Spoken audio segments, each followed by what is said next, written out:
It's Monday, June 12. In the headlines, Prime Minister Andrew Holness asserts support for Haiti. In business news, his passion is not just entertainment, but edutainment. This week, we feature young boss Andre Blackwood of Aoki Productions. Regionally, PAHO calls for focus on mental health. And on the international scene, Scotland's former first Prime Minister arrested. In sports, Mount Pleasant Football Academy wins Jamaica Premier League. This is the news on PBC Jamaica. I'm Simone Absalom Gale.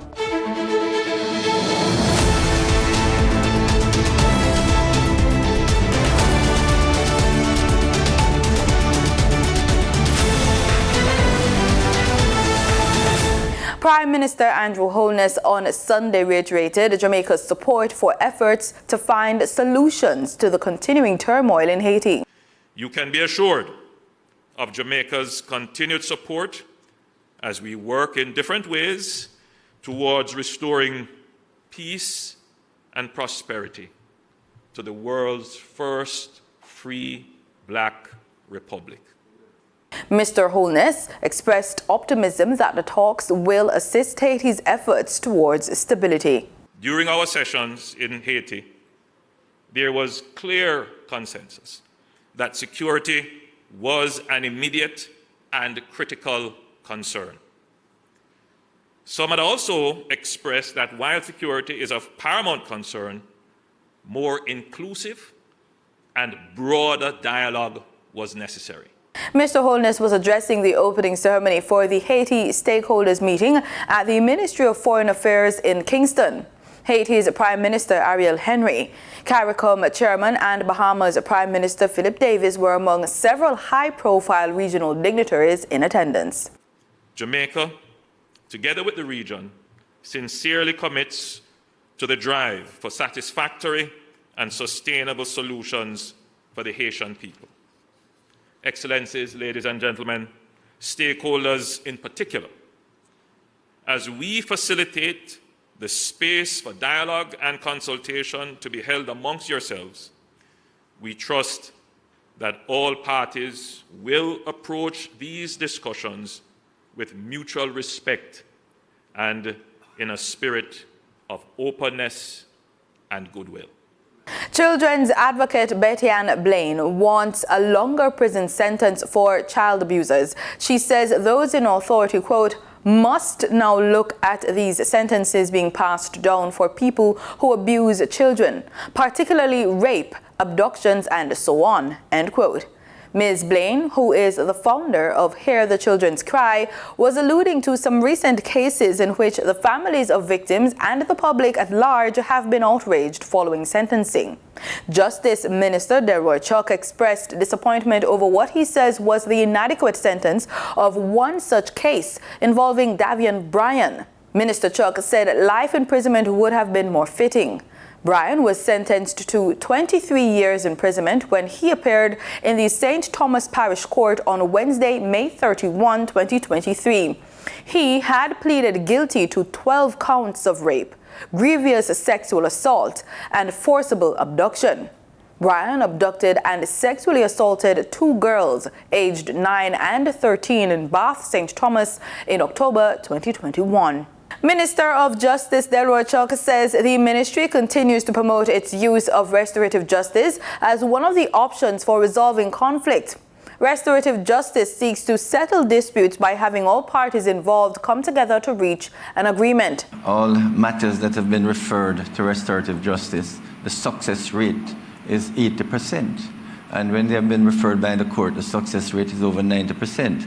The real weakness is that more cases are not referred. And that is why we are spending a fair amount of time and effort urging persons in conflict, persons who have been engaged in a lot of violent confrontation, to seek help. Chuck indicated that 20 restorative justice centers have been established island-wide, adding that training has been conducted for hundreds of facilitators. One in every parish and several in Kingston and St. Andrew and St. Catherine. In addition, we're training hundreds of restorative justice facilitators attached to each of these restorative justice centers to make them available to parties in dispute, parties in conflict. And we think that what we have done is what the rest of the Caribbean would like to see operate, because what we're saying now is that justice is available to anyone, to everyone across Jamaica. He was speaking during Wednesday's post-cabinet press briefing at Jamaica House when he encouraged more persons to use the program. There is another attempt to get a posthumous presidential pardon in the United States for Jamaica's first national hero, Marcus Mosiah Garvey. It's being led by New York Congresswoman Yvette D. Clarke. It is widely believed he had been convicted by U.S. authorities on trumped-up charges. Here's more in this report. Congresswoman Clarke is supported by 21 of her congressional colleagues who contend in a letter that evidence at their disposal, quote, points to an adequately clear narrative that the case brought against Marcus Mosiah Garvey was not only fraudulent, but was marred by prosecutorial and government misconduct, end quote. June 21 this year marks the centenary of Marcus Garvey's controversial conviction on mail fraud charges in the U.S. Since then, there have been numerous efforts and calls to have the conviction expunged and to have him exonerated. You should know that in 1914, he started the Universal Negro Improvement Association, UNIA, in Jamaica. The UNIA, which grew into an international organization, encouraged self-government for Black people worldwide, self-help economic projects, and protests against racial discrimination. In 1916, Mr. Garvey went to the USA, where he preached his doctrine of freedom to the oppressed blacks throughout the country. However, U.S. officials disapproved of his activities, and he was imprisoned, then deported. Back in Jamaica in 1927, he continued his political activity. Garvey's legacy can be summed up in the philosophy he taught: race pride, the need for African unity, self-reliance, the need for Black people to be organized, and for rulers to govern on behalf of the working classes. The Right Excellent Marcus Garvey was conferred with the Order of the National Hero in 1969 as per the second schedule of the National Honors and Awards Act. Time now for the business report with Danita Rodney.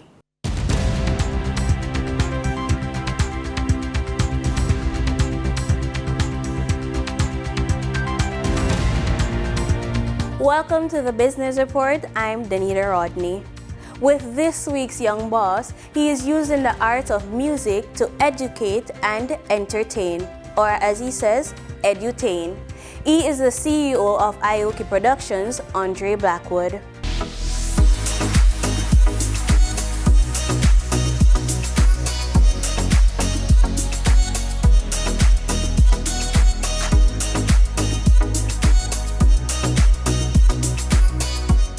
Andre Blackwood, CEO of Aoki Productions, Director for Voices for Jamaica Today Foundation.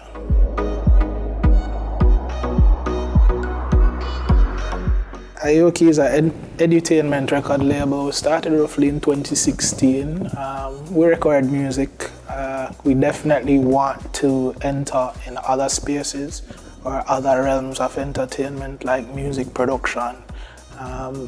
Art, I want to be an author, I want to write books, want to release screenplays eventually. So right now we're at the music production, promotion side of things in terms of entertainment.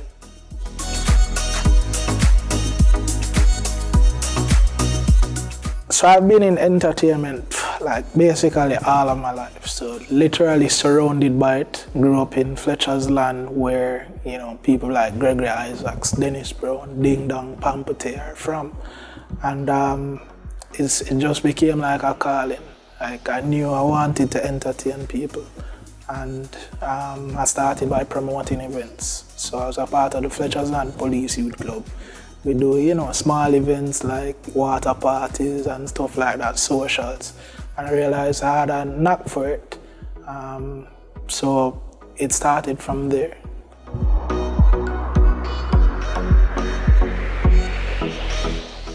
really good. Actually more positive than I thought it would be. So for like December, we did an event in Fletcher's Land where we teamed up with a number of artists and persons within the industry to focus on gender-based violence, as well as to launch the record label. So we did different topics as well, including the business side of music, brought in experts to come and talk about what it is to start a record label, the different aspects of getting your name registered, getting your business registered. And the response was really overwhelming, really positive, and it's been great.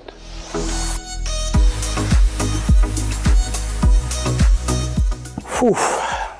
Self-motivation and actually learning that failing is really a positive. So you might want things to work out in one way and it doesn't work out, and actually your path is basically shifted towards something better. So that has been it for me.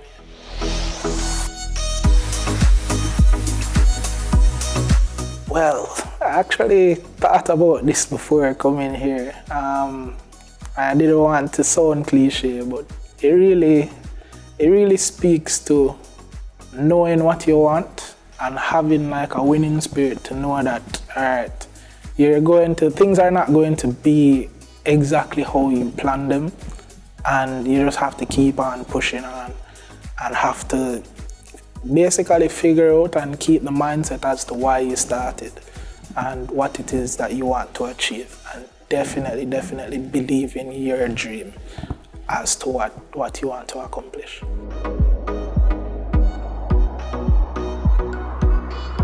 So you can email us at iokiproductions321@gmail.com or follow us on Instagram at ioki_productions, or even just look us up on Facebook, Ioki Productions Limited.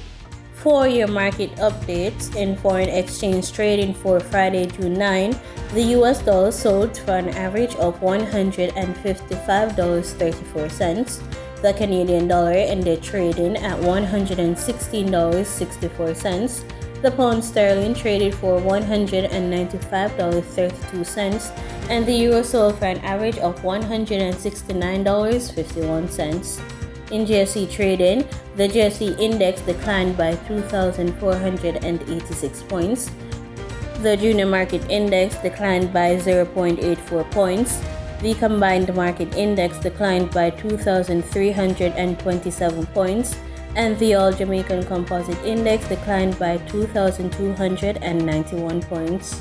Overall market activity resulted from trading in 97 stocks, of which 33 advanced, 50 declined, and 14 traded firm. Stocks advanced for 138 Student Living Jamaica Limited, 138 Student Living Jamaica Limited Verbal Preference, and AMG Packaging and Paper Company Limited. Stocks declined for Access Financial Services Limited, Barita Investments Limited, and Berger Paints Jamaica Limited. Trading firm were Siboney Group Limited, Epley Limited 7.25% preference shares, and Jetcon Corporation Limited. The overall volume leaders were NCB Financial Group Limited with over 22 million units, Edufocal Limited with over 10 million units, and Trans-Jamaican Highway Limited with over 4 million units. In regional stocks in Trinidad and Tobago, Calypso Macro Index Fund posted 53 shares. On the Barbados Stock Exchange, Goddard Enterprises Limited was the sole security trading 186 shares. In regional business, special flights have been added by Caribbean Airlines for Jamaica's Reggae Sumfest. Caribbean Airlines will offer special flights between Trinidad and Montego Bay for the Reggae Sumfest, the largest music festival in Jamaica. There will also be connections to other destinations, Carl said in a statement. Caribbean Airlines CEO Garvey Madera also adds that these flights will provide convenient and direct transportation to the event, ensuring that fans can immerse themselves in the vibrant atmosphere of the festival. Reggae Sumfest takes place between July 16th to the 22nd. From morbid calls on race to the birth of a mega bank, these are the stories in international business and finance to watch out for in the coming days. Wednesday sees another big policy decision by the U.S. Federal Reserve. The bets are that it will keep rates on hold this time. Inflation numbers out the day before could tip the balance one way or the other. The European Central Bank has a big call to make too. Traders expect it to do another quarter-point rate hike. The focus is more on any hints about what comes next. With inflation slowing and the Eurozone economy in recession, many think peak rates must now be near. The Bank of Japan's new governor thinks the country is gradually waking up to the idea of inflation.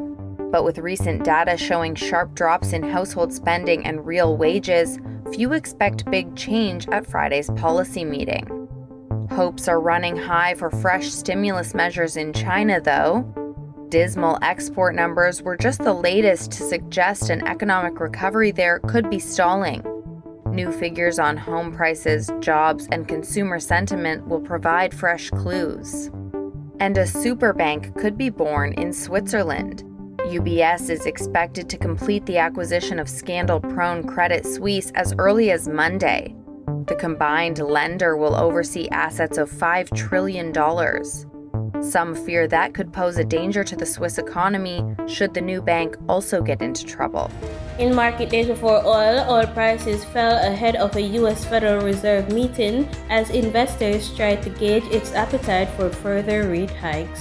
Brent crude futures were down $1.42 to $73.37 a barrel, while West Texas Intermediate crude was at $68.61, down $1.56.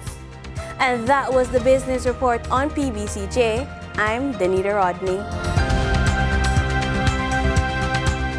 In regional news, in his address at the Haiti stakeholders meeting, Bahamian Prime Minister Philip Davis told government leaders that continued suffering in Haiti has been ongoing for too long. We have heard the many stories of the killings, the rapes, the kidnappings, the wanton acts of violence, the robberies and lootings, and the intimidation of the gangs, which currently plague large parts of Port-au-Prince and other areas of the country. Davis adding that there is no such thing as a perfect solution, but everyone must come together for a plan of action to take effect immediately. If there existed a perfect solution, we probably would have found one by now.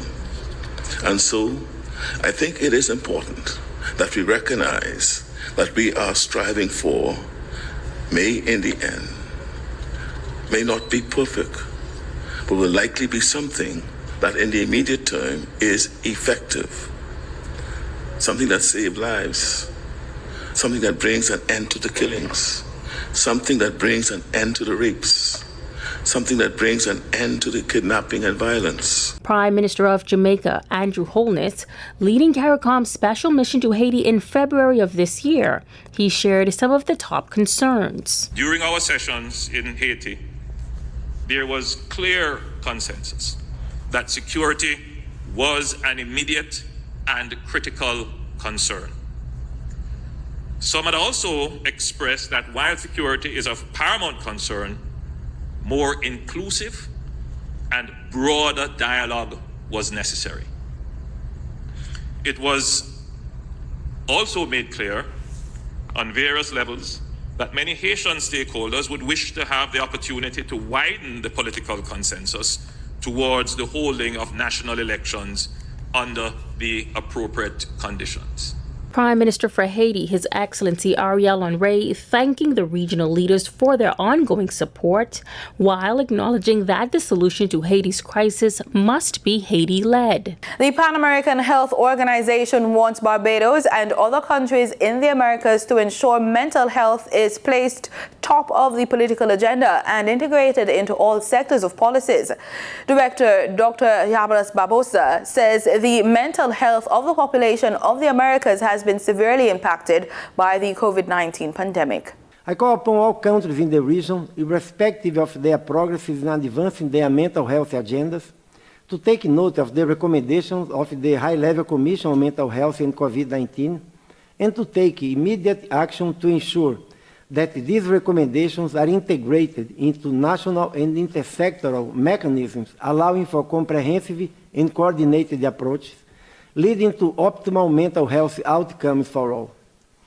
I also encourage the widest possible dissemination of the report throughout the Americas to ensure its recommendations are part of our ongoing efforts to drive meaningful change in mental health. As we are aware, there are significant disparities in the Americas within and between countries.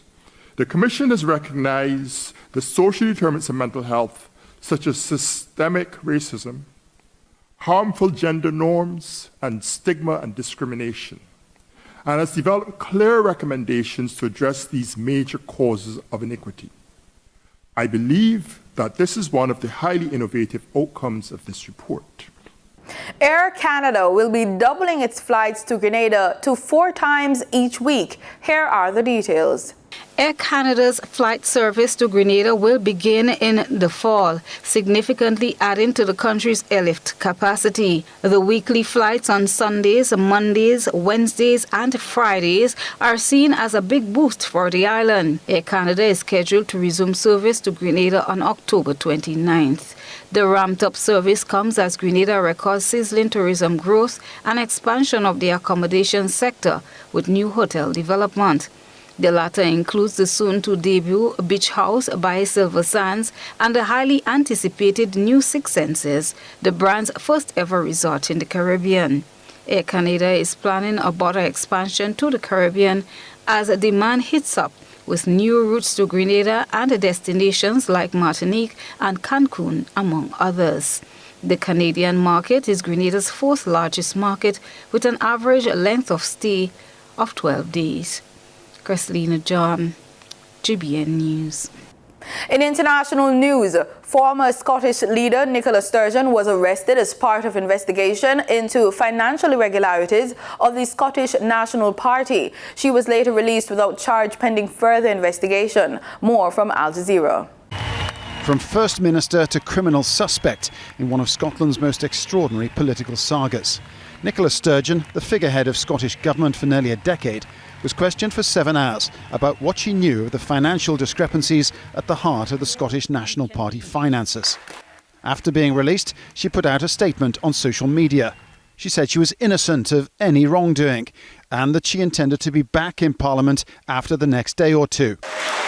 Sturgeon has been synonymous with Scottish politics and the Scottish independence movement. She's got status across the world.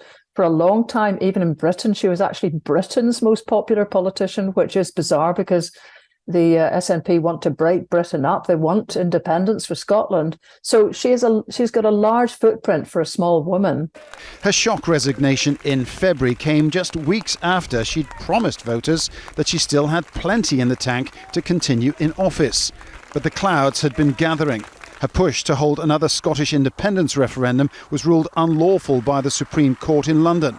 And her desire to make the next general election a de facto referendum sharply divided opinion within her own party. It's the question of what happened to some $830,000 of party funds, which has brought police to Nicola Sturgeon's door. That money was raised specifically to campaign for another independence referendum, but some $360,000 of it has vanished from the party coffers. The chief executive at the time was Sturgeon's husband. In April, police detained her husband, former SNP chief exec Peter Murrell. And 2 weeks later, it was the turn of the SNP's former treasurer. Both were released without charge. It's now up to the prosecuting authorities to decide whether there's enough evidence to take this matter further against any of the 3 main SNP figures. Paul Brennan, Al Jazeera, Edinburgh. In sports, Mount Pleasant Football Academy is still celebrating their victory at the finals of the Jamaica Premier League. They beat Cavalier FC 2-1 in the final, played at Sabina Park in Kingston on Sunday. Sewile McCalla scored 2 headers, both from corners for Mount Pleasant FA. It was also the first Premier League title as a coach for Theodore Whitmore in his first season with the club. Kevin Sinclair and Alec Athanaze starred with the ball and bat to help West Indies to a 3-0 one-day series victory over the United Arab Emirates. Both men spoke about their performances in the game. Sinclair finished with career-best figures, 4 wickets for 24 runs in the third one-day against the UAE. For him, it was all down to keeping things simple and to getting the job done. We was in a bit of a bother. So my thing was to just keep it simple and just keep it tight as possible. Hence, getting a breakthrough as well. So that was really good from my side. While for Athanaze, who equaled the fastest 50 in one-day internationals on debut with a knock of 65, it was all about playing his natural game despite never playing a game at night before his maiden one-day international. It was a really good experience. I haven't batted much in the night, so it was a first for me actually. But normally that's how I play in the power play. I always look to, get the team up to a good start. Sinclair was impressed by his teammates' performance on his international debut. For me, knowing Alex since under 19, he's always a good player, a good batsman. To watch him tonight, express himself at a higher level, it's something really good to see on the sideline. I always knew he could bat.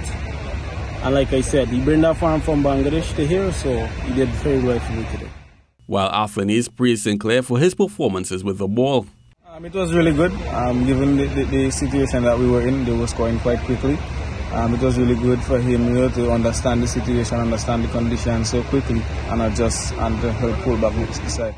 Both men were happy with the team's series win and are looking ahead to representing the West Indies in the future. Kent Fuentes, TDT Sports. And that's the news on PBCJ. You can follow us on our social media platforms at PBCJamaica. Thanks so much for watching.